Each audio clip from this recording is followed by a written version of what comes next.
Suspense.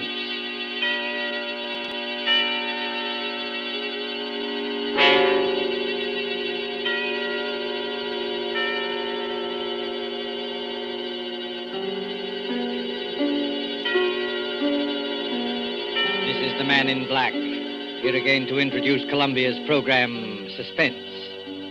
Heading our starring Hollywood cast this evening is Mr. Paul Lucas, and with him are Miss Heather Angel and Mr. Bramwell Fletcher. Story by John Dixon Carr, dealing with strange, very strange happenings in a London curio shop, and called Mr. Markham, Antique Dealer, is tonight's tale of suspense. If you've been with us on these Tuesday nights, you will know that suspense is compounded of mystery and suspicion and dangerous adventure. In this series are tales calculated to intrigue you, stir your nerves, to offer you a precarious situation, and then withhold the solution till the last possible moment. And so, with the performances of Heather Angel, Bramwell Fletcher, of Paul Lucas as Mr. Markham, Antique Dealer, we again hope to keep you in suspense.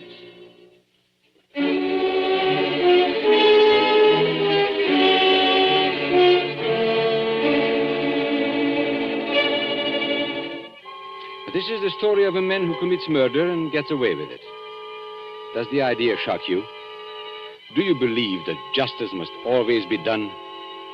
But let's be honest with ourselves. You and I needn't be cynics to know that justice is very seldom done. Innocence flinches.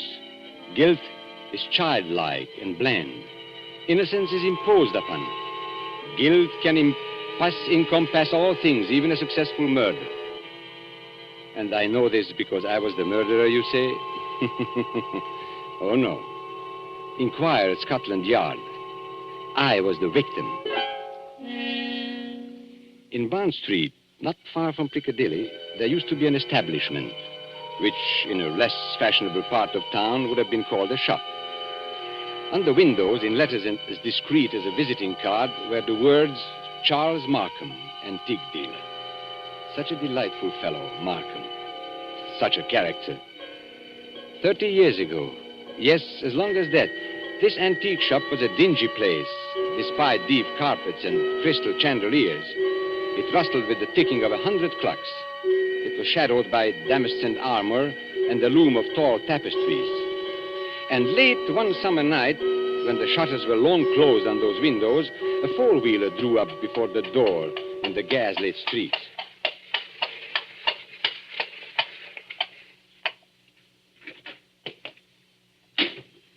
That's all, cabby. You needn't wait. Very good, miss. Good night. Good night.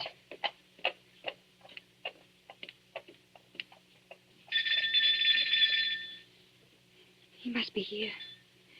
He must be. I won't go back to that place. I'll kill myself first. Oh, look here, old man. You needn't be... Oh, I beg your pardon. And I beg yours. I'm not the person you were expecting, am I? No, madam. As a matter of fact, I was expecting a police officer. A police officer? Oh, merely an old friend who often drops in for a talk and a drink. You are Mr. Markham, aren't you? Yes, my name is Markham. Can I be of any service to you? I want to come in. I want to buy a present for somebody. Now, really, madam, this is hardly the time. Yes, I know it's late, but... It's nearly 1 o'clock, madam. Surely tomorrow morning will be... That'll be too late. This is a special occasion. It's a birthday present. That's it. A birthday present. I've got to deliver it before breakfast. And Sir George Lytle says this is the only place in London to buy antiques. Sir George flatters me. Won't you let me come in? Just for 5 minutes. Well, under the circumstances, madam, I think it might be managed. Now, one moment while I put some lights on. No. Please. That one little light will be enough. But you won't be able to see anything. That doesn't matter. I'll trust to your judgment. Just as you like. This way, madam. What's that? That noise? Oh, you mean the clocks, madam? There are more than 100 clocks in this room. I'm very fond of them. Don't they get on your nerves? Ticking away together like a nightmare? Striking the hours together? They don't strike together, madam. When the hour approaches, you will hear a musical din that lasts for some time. Might I interest you perhaps in a clock? No. I hate them. Now, all the same, this grandfather clock might amuse you. What about it? Observe the signature. Johannes Carver, Londini, Facet A.D., 1752. You could see better, madam, if you raised that veil. I'll keep my veil down, thanks. Just as you please. But look at the clock. I open the glass face like this. Then I push the second hand forward like this, and... 1 o'clock and all's well.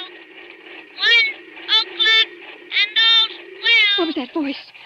Only the clock, madam, nothing more. The clock spoke. Clever, isn't it?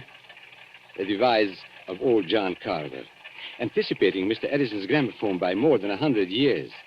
Oh, but you don't like clocks. No, May I ask whether the present is for a lady or a gentleman? it's for a man. Oh, has he some knowledge of antiques? Yeah, I mean, Furniture, perhaps. Porcelain, bronzes, tapestries, weapons.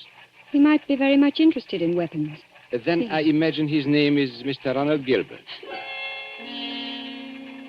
Now, will you tell me, Miss Ray, why you really came here tonight? So you know who I am. Naturally. You are Miss Judith Ray. And why did you come here? I wanted to see what sort of a man you actually were. Oh, and have you found out? No, but I won't go back to prison. I won't. As you will. But since it's to be a business conference, Miss Ray, and I imagine it is, Yes. well, then suppose we go into my office, here at the back of the shop. Will you precede me? Thank you. Oh, you must excuse the dust covers I've put on the chairs here. I'm leaving for a holiday tomorrow, and the shop will be closed. When I return next week, Miss Ray, I shall expect the amount requested. In cash, of course. But I can't raise 2,000 pounds. You ought to know that. Well, your fiancé could raise the money, I imagine. Ron? Do you think I'd have Ron know where I've been? Or what I've been? It's better than having his father learn it, surely. Now, sit down, Miss Ray. I'd rather stand, thank you. Now, that's a very foolish gesture, but the ladies will do it. They think it gives them dignity and shows the disdain of the poor blackmailer. You see, I make no bones about it. I am a blackmailer. You seem rather proud of yourself. Why not?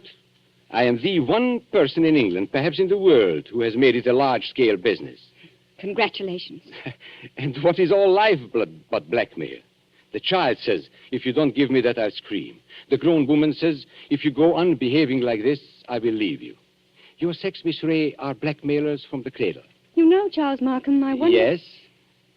I wonder if anybody's ever hurt you very much. Hurt me? What do you mean? When you talk about the world and people in general, your face goes white under the eyes. You pick up that letter opener from the desk. Not a letter opener, please, Miss Ray. A Medici dagger. 16th century work. It isn't the money that really interests you. I don't understand. You hate the world. You just want to torture people, but you think you've been tortured. Isn't that so? This is a very sharp dagger, Miss Ray. If I throw it down on the desk, it sticks. Like that. Isn't it so, Charles Markham? My motives, Miss Ray, aren't in question. I wonder. Whereas your motives are. Now, let me see.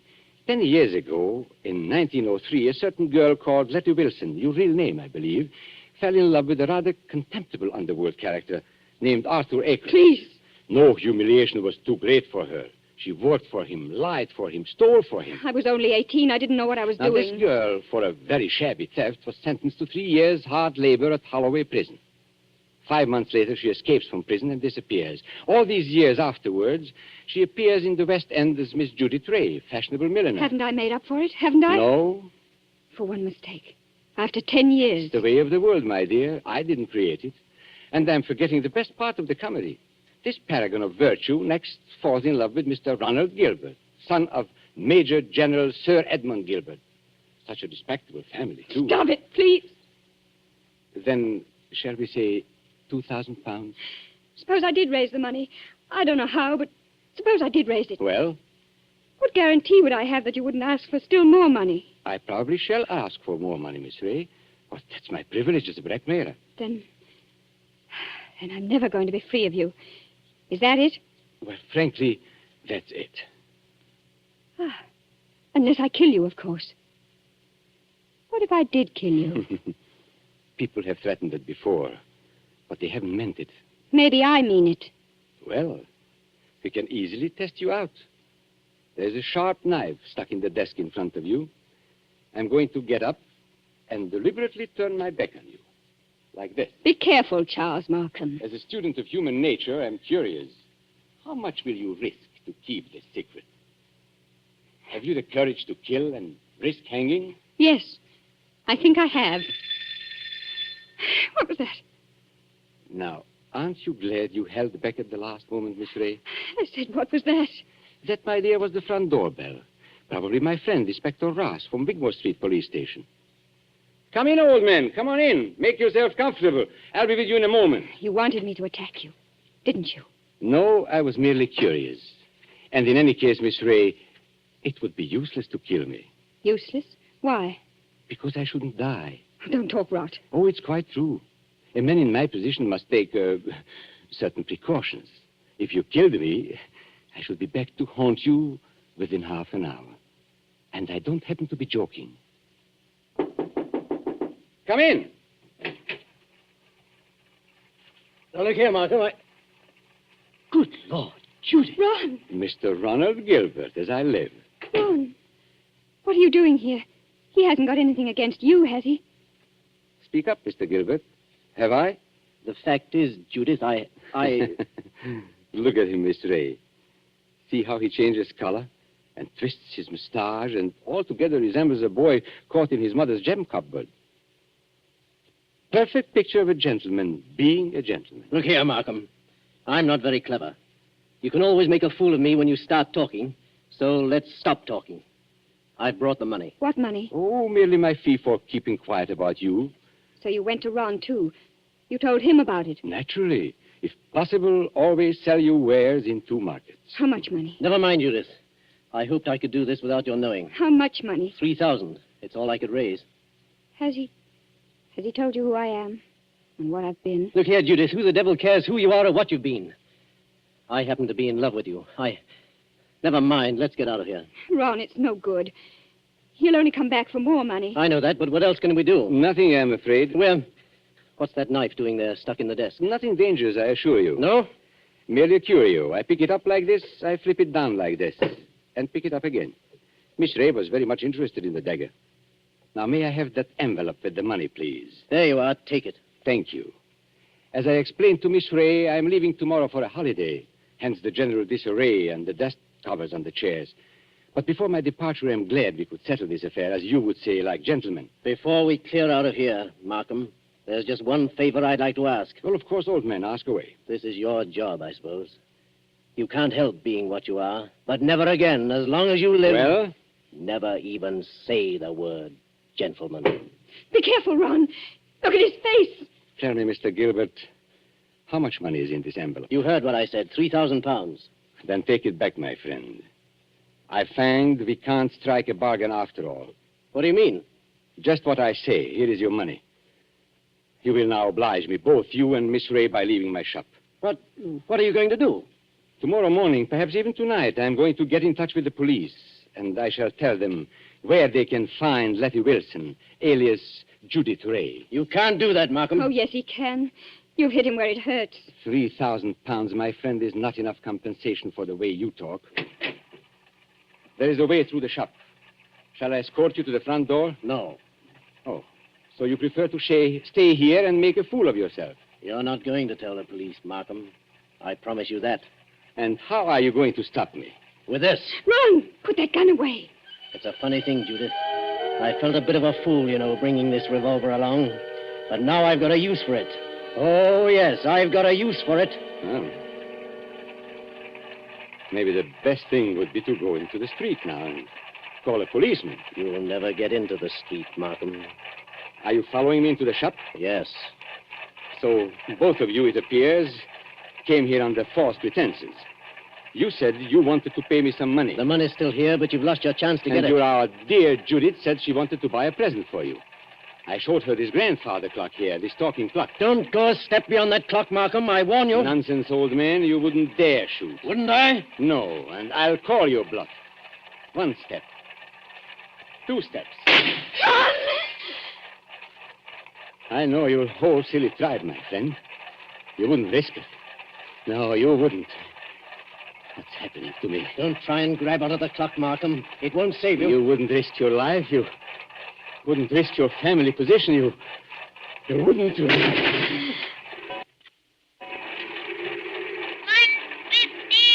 and all's well. 1:15 and all's well. I had to do it, Judith. Don't you see? I had to do it. Did you... Is he... Oh, yes. Yes, he's done for. I tell you, I had to do it. Shh, keep your voice down. Why? That shot sounded like the crack of doom. I wonder if anybody in the street heard it. You mean the police? Yes, Ron. What in heaven's name are we going to do? Steady, steady. We'll find a way out. Maybe he's not dead, Ron. Go and look at him. He's dead, all right. Please, Ron. Go and look at him. Well? Shot through the heart. The bullet went clean through him and smashed the face of the grandfather clock. That's all I can see in this dim light. This isn't happening to us. It can't be I've happening. got to think, but it's hard to think. You see, Judith, I'm not in a rage any longer. I'm just numb and a little bit scared. You're not going to give yourself up. And have this whole thing made public? Not likely. Wait a minute. There may be a way out. What way? He said he was going for a holiday. Remember? Well, suppose he did. That gives us time. It means his absence won't be noticed. The shop will be closed. Nobody will come here for days. And certainly nobody will come here tonight. And... What's that? The police officer. I forgot the police officer. What police officer? A friend of Markham's. Inspector somebody or other from Wigmore Street.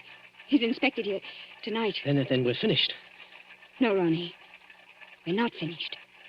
He can't see anything out there. The shutters are down and the door's covered.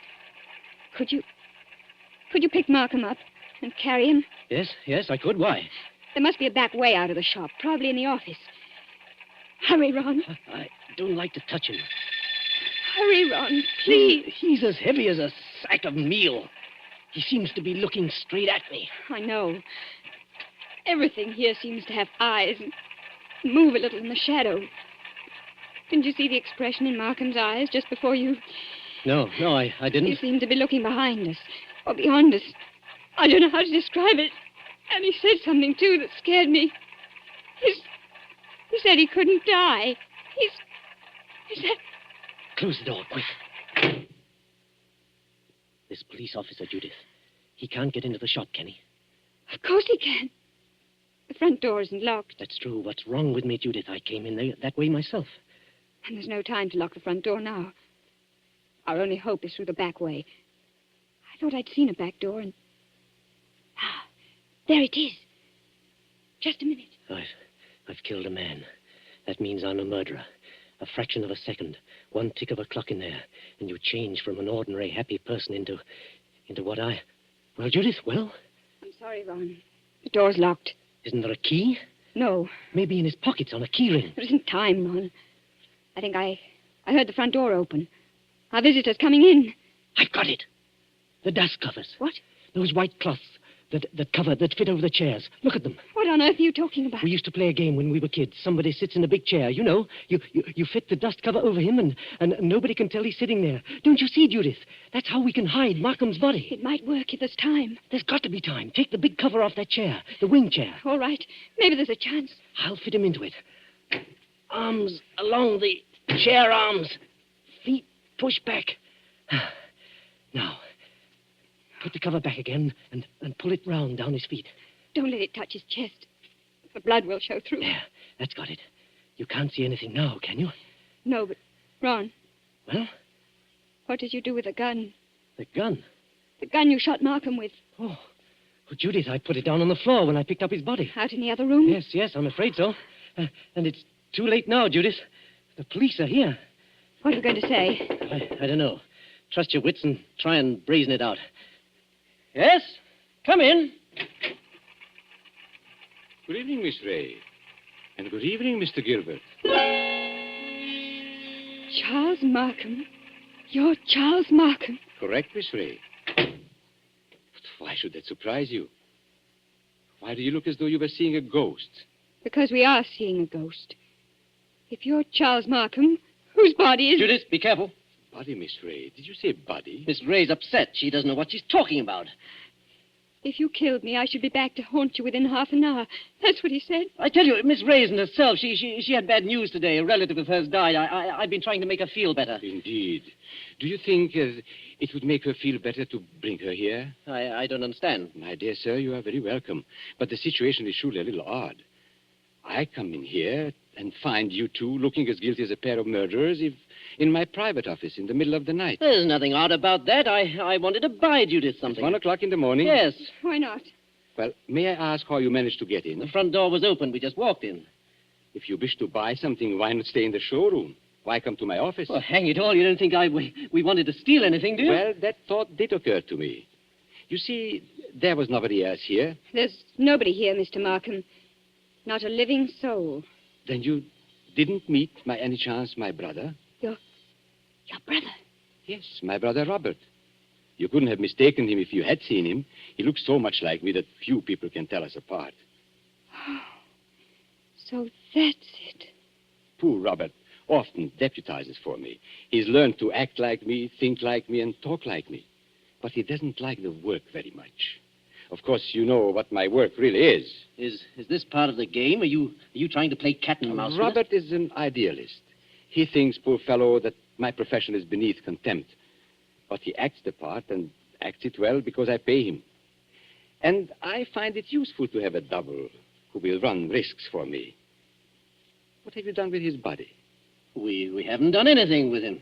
If you've killed Robert, my friend, you've committed a totally useless murder. You don't see him here, do you? No, but I see his handiwork. Meaning what? I've warned him many times about throwing a knife down on a polished desktop. Those scratches on the desk are fresh scratches. Of course, if you give me your word of honor that he's not here... Of course, he's not here. Well, in that case, all we can do is sit down and make ourselves comfortable. Will you sit there, Mr. Gilbert? And you, Miss Ray, in that wing chair by the window. What's wrong, Miss Ray? Why don't you sit down? Because I prefer to stand, thank you.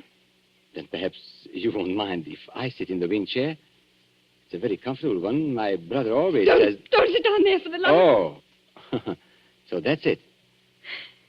Yes, that's it. It is rather a thick chair. I press against the dust cover and blood comes through. I lift the bottom of the dust cover and... What's the use of going on with this? I killed him. You admit that? Yes, I admit it. But Judith had nothing to do with this. I swear she hadn't. My telephone, you notice, is against the wall. I shall have to turn my back to you when I ring. Ring? Where? Wigmore Street Police Station. Oh, no. Give him a chance. Please give him a chance. Hello? Hello, operator. I want Regent 0586. I won't let them take you on. I 0586. won't. It's no good, Judith. I killed a man. I meant to kill him. That's all there is to it. A very sensible attitude, my friend. And if the lady has any idea of flying at me with that knife, just notice what I've got here. A .32 revolver, one chamber fired, picked up off the floor in that room where... Hello?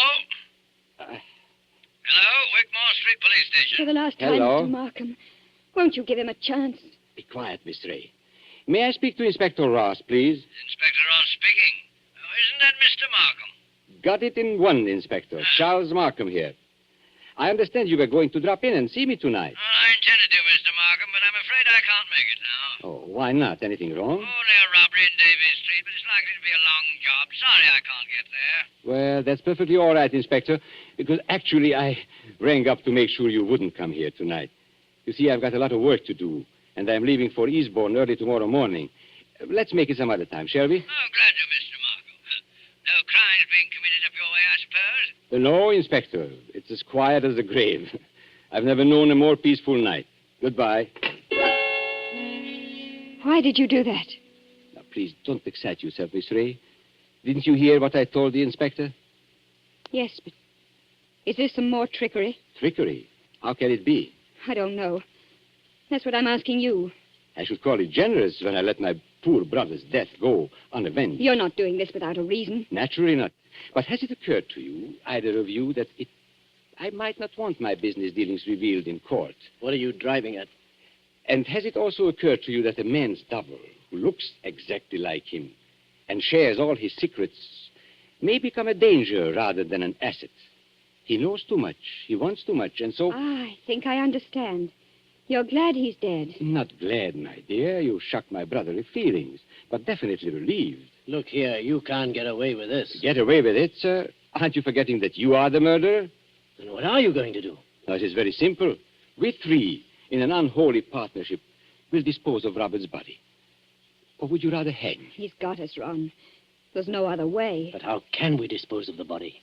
This seems worse than killing him. It's filthy, cold-blooded... Practical necessity. And as for disposing of the body, nothing is easier. We shall simply gather and...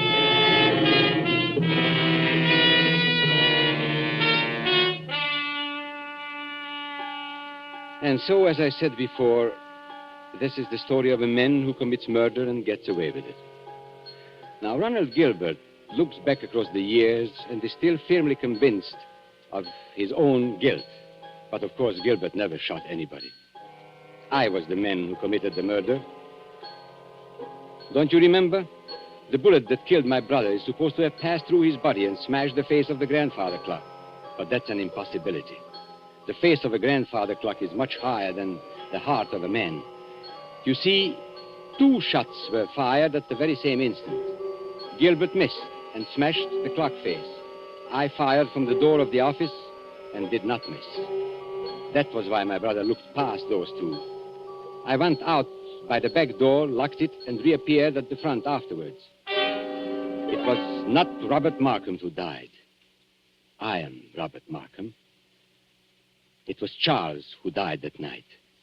And I killed him to stop forever the wholesale blackmail that was poisoning the lives and blasting the hearts of 1,000 half-crazed people. His records I destroyed, his correspondence I burned. He is dead and gone. I have assumed his name and identity ever since. I committed a murder. And yet, if you sat on a jury, dare you say that you would condemn me? Come now. Would you?